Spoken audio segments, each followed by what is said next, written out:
Maine, winter, 2035. The wind howled through the pines, slamming against the frost-covered windows of the Brooks' old house. Elena Brooks, 29, had just come off a brutal 16-hour shift at the hospital. Her eyes were heavy, her skin raw from endless gloves and sanitizer. She only stopped by her parents' place to feed their aging dog before heading back to her small apartment for a few stolen hours of sleep. But instead of peace, she saw it. On the kitchen counter, buried halfway under a stack of unpaid bills, sat a dark green envelope stamped with a silver crest. Evergreen Luxury Cabins. Her pulse jumped. She pushed the bills aside, slid the envelope open with trembling hands. Inside, a glossy packet gleamed back at her. 2 full weeks at a luxury mountain resort. Ski passes, spa treatments, hot springs, everything prepaid. Her eyes dropped to the list of names. Her parents, her brother and his girlfriend, her sister and her husband. And then nothing. Her name was missing. The kitchen already felt cold. Now it was glacial. Just weeks ago, this very family had demanded she cancel her Colorado trip with friends. Money's tight, they'd said. We all have to make sacrifices, they'd insisted. Yet here it was, proof of the opposite, a family vacation carefully planned, carefully paid for, carefully excluding her. Elena's breath caught, fogging the air in front of her. The envelope shook in her hands. And in that frozen silence, she realized something far harsher than the Maine winter outside. She had never truly belonged to her family. What Elena didn't know then was that this green envelope would be the fuse that set her entire family's downfall in motion. The green envelope didn't just sting. It split open a vault Elena had sealed years ago, memories she'd buried under work, duty, and exhaustion. She was 8 when she begged for piano lessons. She'd seen other kids playing in recitals, fingers dancing across the keys.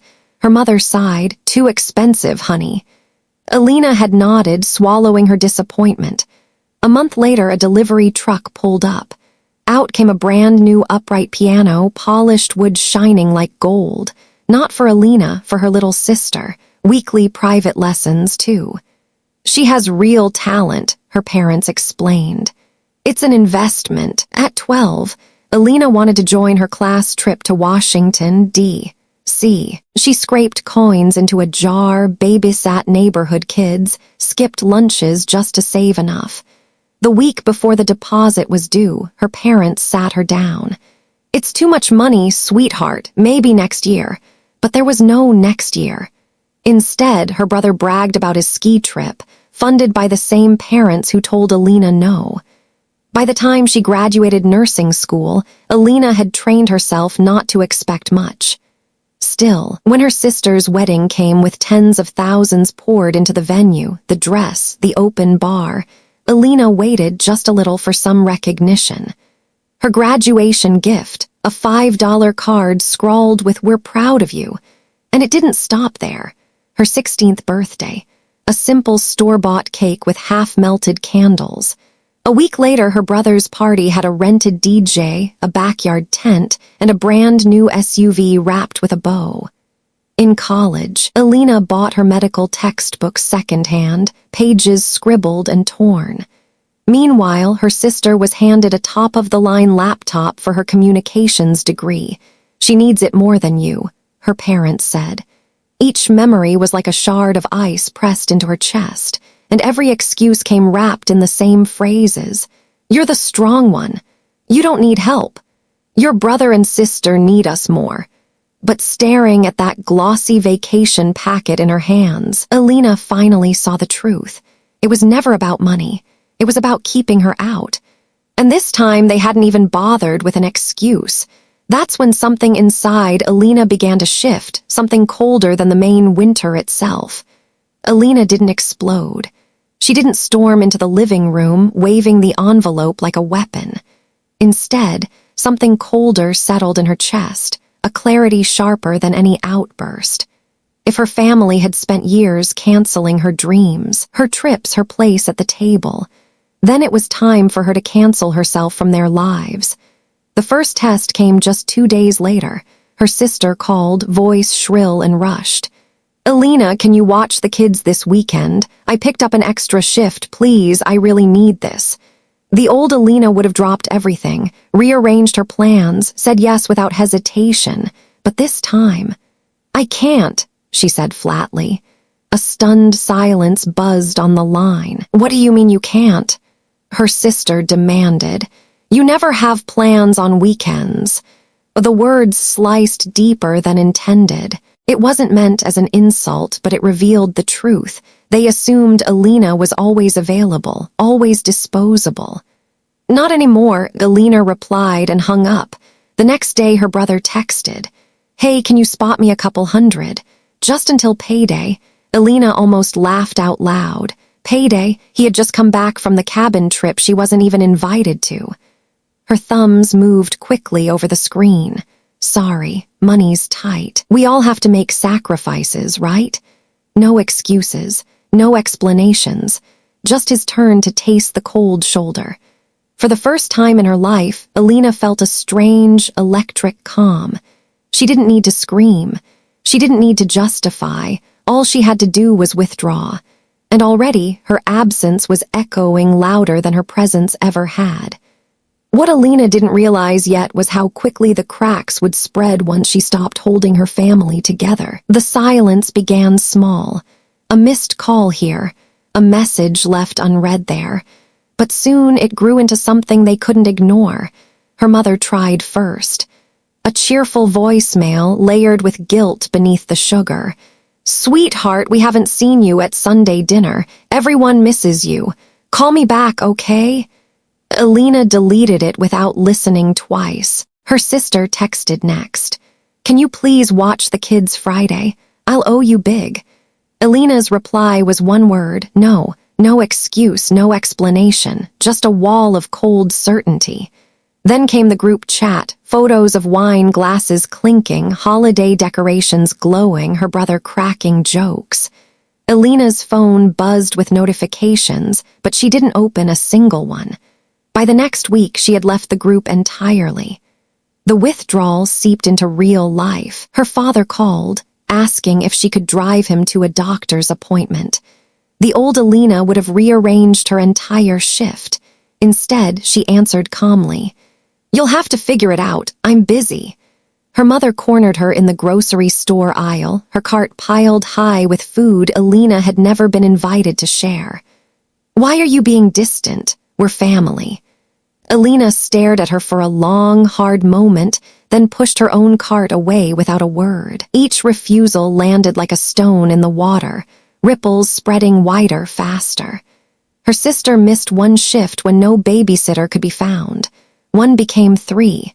Three became a warning from her boss.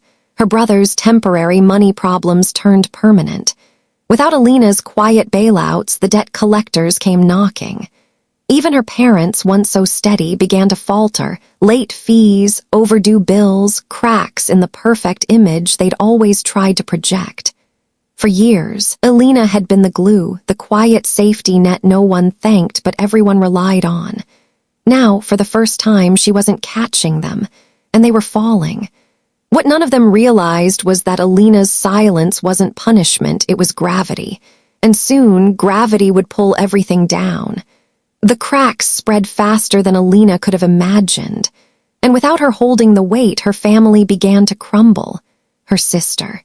It started with a single missed shift. Her sister had begged Elena to babysit, and when she refused, there was no backup.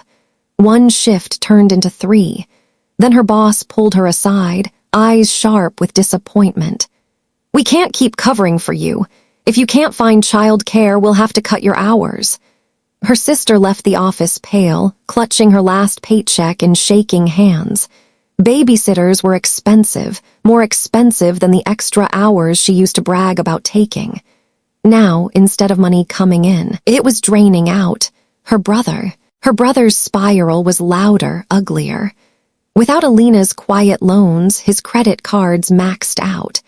The collection calls came morning and night, ringing through thin apartment walls until neighbors started complaining. The breaking point came one icy morning. He woke to flashing lights outside. a tow truck hooked onto his shiny SUV, the one he'd posted on Instagram with hashtags about living large. Now, neighbors stood on their porches, watching as the car was hauled away. His girlfriend slammed the door in his face when he tried to explain. For the first time, his swagger was gone. Her parents. But the hardest fall came at the center, the parents who had orchestrated it all. They had always told Elena they were managing. Always hiding behind that word, managing the mortgage, managing the bills, managing the family, until the letters arrived. Bright red envelopes stamped with final notice, late fees piling higher than the snow outside their house. One evening, Elena drove past the old family home on her way back from the hospital. Through the frosted window, she saw her mother sitting at the kitchen table, head in her hands, the pile of bills spread like weapons in front of her. Her father paced the room, jaw tight, shoulders sagging as if the weight of the house itself was pressing him down. For years, they had believed Elena was their safety net, the one who caught them before they hit the ground, the one who patched the leaks in their sinking ship. But now, without her, the babysitter never came, the loans never arrived, the rescues never showed up, and the family that had once looked so tight-knit, so untouchable, was falling apart piece by piece. What they didn't know yet was that Elena's silence wasn't just leaving them to struggle. It was forcing them to face every truth they had buried for decades. It happened first outside the hospital. Elena had just ended another 16-hour shift, her scrubs stiff with dried sanitizer, her eyes rimmed with exhaustion. As she stepped through the staff exit, she froze. Her mother stood waiting in the cold, coat pulled tight, a forced smile plastered across her face. "Sweetheart," she began, stepping forward like nothing had happened. "You've been so distant. The family, we miss you." Elena set her bag down slowly, her voice calm but razor sharp. "Do you? Because last I checked, everyone managed to have fun in the mountains without me. Somehow, no one remembered to call, text, or even mention it." Her mother's smile wavered. "Honey, it wasn't like that. We thought you'd be too busy with work." Elena's laugh cut through the winter air, brittle and sharp as glass. "Too busy, that's convenient. You've been calling me too busy my whole life. Too strong, too independent, too unnecessary." Her mother flinched. The words hung heavy, undeniable. For the first time, Elena watched guilt crack her mother's face. A week later, the second confrontation came. Snow piled high against the windows of Elena's apartment when the knock came at her door. She already knew who it was. When she opened it, her parents stood there.